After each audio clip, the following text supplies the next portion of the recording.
All right. Reveal your truth.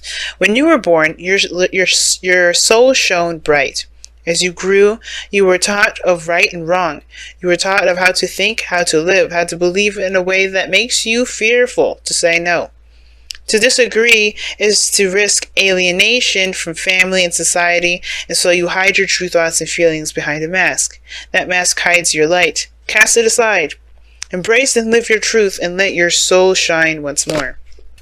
Okay, so this is sorry guys, I hope that was my stomach, so my bad. But anyway, whoa. Okay, well, so this is about uncovering your true self. And uncovering your true self definitely comes with some definite hurdles that you have to jump through, right?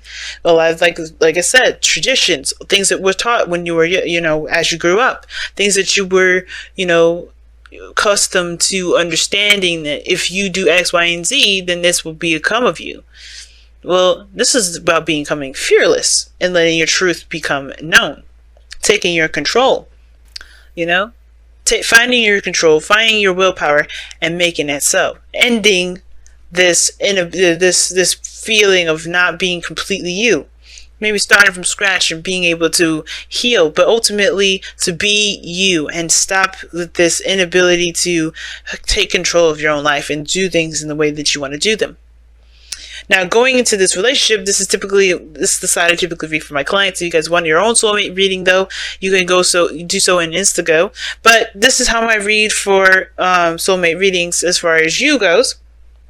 But you're welcome to go into this side if this resonates with you better than this side, okay? Because this is just a general reading for you guys to see how this reading is going to go for you in a general manner. But, okay, how you going into this relationship? The relationship between you and the soulmate has a lot to do with not necessarily value, whether or not this is something you really want to continue to put your hard work and effort towards. Some of you guys, this may be, also trying to figure out what needs to be done to further the connection, to further the relationship. I think you guys hit a point in period where you kind of can't do more at this moment. So you're looking at other things that you could do in the meantime to kind of, to keep the momentum going. But I feel like you guys are also looking at what work needs to be done along that process.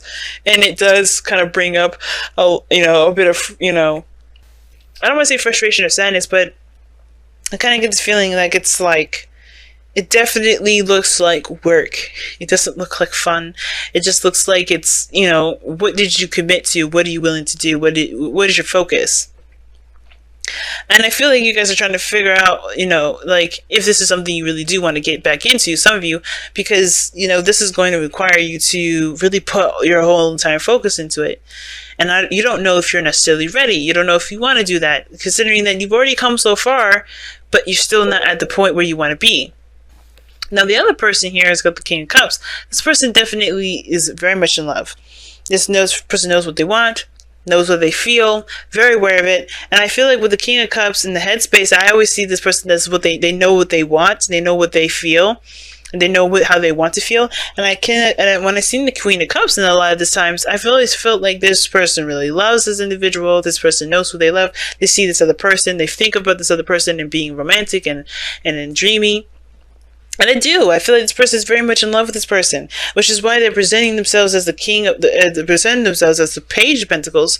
They're offering perhaps some sort of commitment, some sort of love, or not love, but some sort of, if not a gift, then it's definitely some sort of offer of commitment and stability here. I don't think this person is, I don't know if this person is taking their slow time, or being very slow. It could be that this person is taking their time with looking at something in closer detail, right? And then maybe they're just kind of taking a cautious step and really looking at something very carefully, getting detail-oriented, glances at a situation, and definitely seeing that they're taking the relationship in a very serious approach, right? They're very meticulous about how they move forward. And usually the Page of Pentacles is not necessarily the meticulous one, but this is a very detailed-oriented kind of energy that I'm getting with the Page of Pentacles. But the other side has got the Moon. This person is definitely facing fears. This person seems confused, and this person seems to have like an understanding, at least with where the direction they're going. But the Moon here, This person is either like extremely intense, extremely confused of themselves, but they're also because they're going through fears of their own. And the reason why they are experiencing this and they're showing this and displaying this as their body has to do with the Two of Pentacles. I think they're kind of torn between two truths at this moment. And I was reading this for, I believe it was for Aries. Or no, it was for Taurus. They were like, the energy here was like they were torn between two truths. Like they believed one truth, but then they believed another, but they can't have both. They have to pick one. And I feel like this person does feel like an overwhelming sensation of something, because the moon can be seriously intense and it can, in a way, be overwhelming in my eyes. But I feel like the Two of Swords is like something that they're not seeing to help them make the decision that they need to make.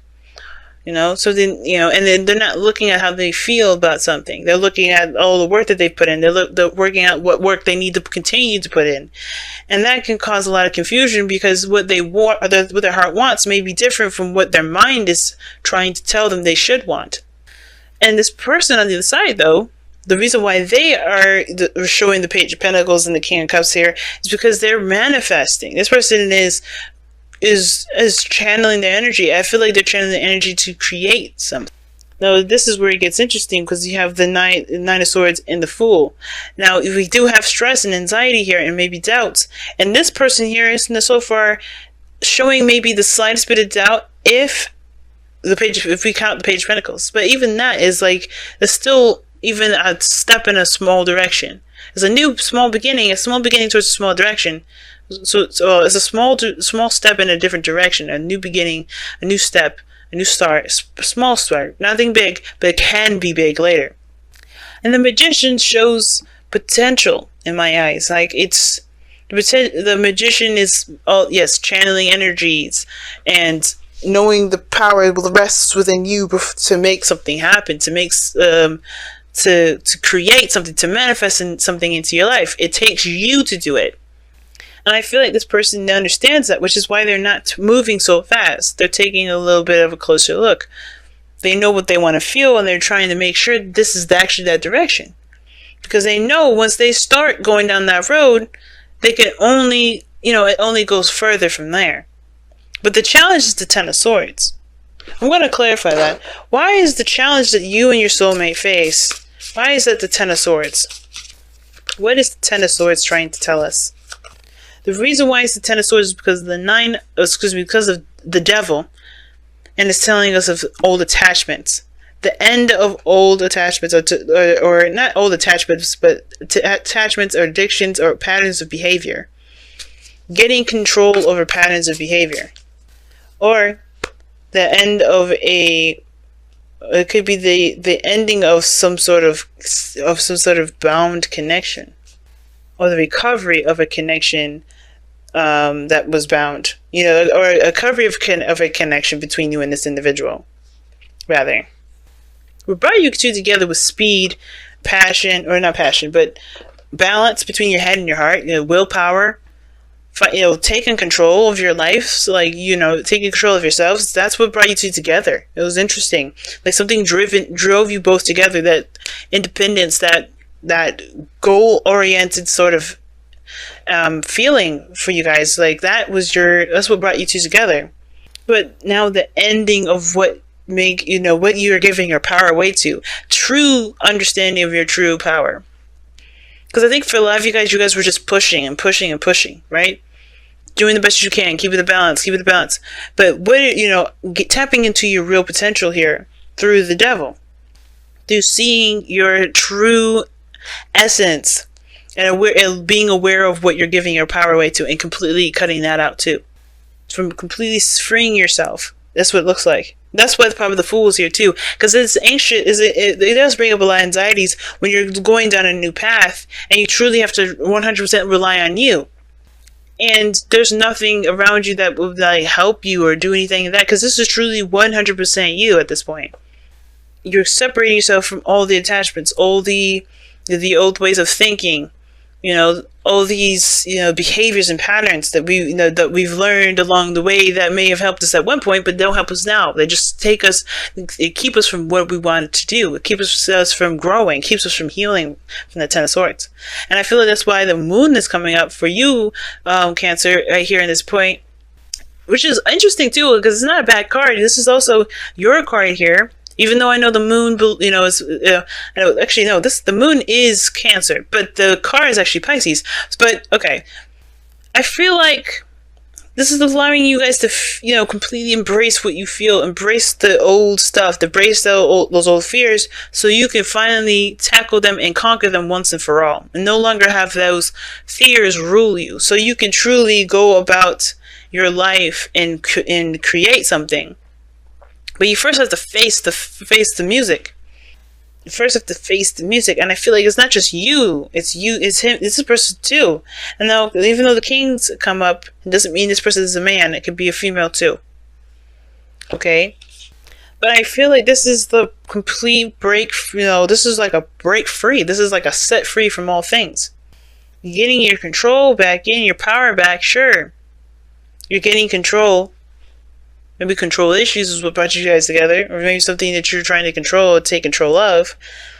But now you're like releasing that need, or the thing that's keeping control over you. That's what brought you together, to truly find the power and the freedom within self, and not needing anything around you.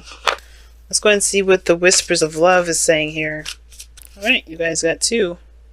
Alright, it says focus on love and speak the language of love. Nice. So, speak the language of love. Loving words have the power to change someone's life, including your own. And we talk about changes, right? We're talking about a new beginning. Yeah, man. And I think that's the thing. Maybe there needs to be clarity in the situation, that clarity. But it starts by figuring out why, what's causing this confusion. What are your fears going through this time of unknown and anxiety, trusting your intuition 100%? You're kind of, you feel a little lost sometimes too. And it's because it may be that because you're sitting on the fence still. You haven't solely found the truth that you're going to, wield, that sword that you're going to be wielding, that truth that you're going to have that will cut right through the confusion. Cut right through this, I don't know if I want to do this situation. The doubts that's building up here. Because we got doubts here. And it starts by facing the music. Facing what's going on. Being true to yourself and just being okay. If this is a connection, if this is a toxic relationship that you want to break free from, that's okay. If it's a connection you want to be attached to, but it's taboo because people don't accept it, that's okay too. But you have to face your truth, and you have to accept your truth and accept that people may not agree with it. And that's not gonna, and it doesn't matter what people think, because you're not gonna let anyone's outside influence, make you be someone that you're not. Because you have focus on love that indicates look for good attributes in each and every person in your life. Now, it could be that you're looking at old things that happened in your past, like the reason why you haven't 100% committed to this relationship yet, or maybe that, you're having doubts about this relationship is because, maybe there's some things that this person here has done. Or maybe there's some patterns and stuff, or there's some behaviors that this relationship needs to completely get cut down, like needs to stop.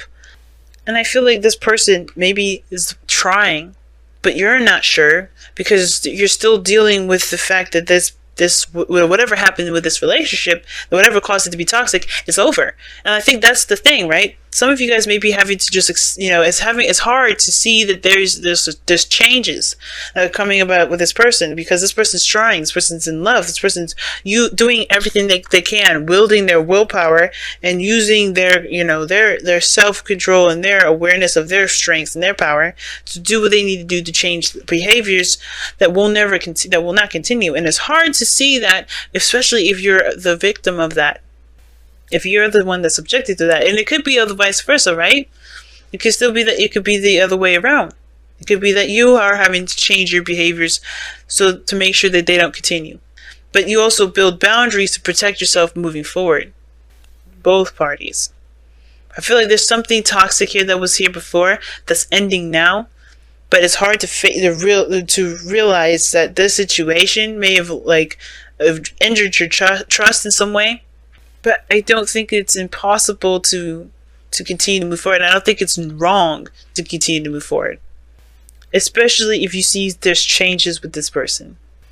Don't let the doubts of there being change keep you from having something that you want, because there's good attributes, and if those good attributes are what's really the strongest thing, and you know that those things are there, it will help you make the decision whether or not this is something you can continue to work hard towards or not.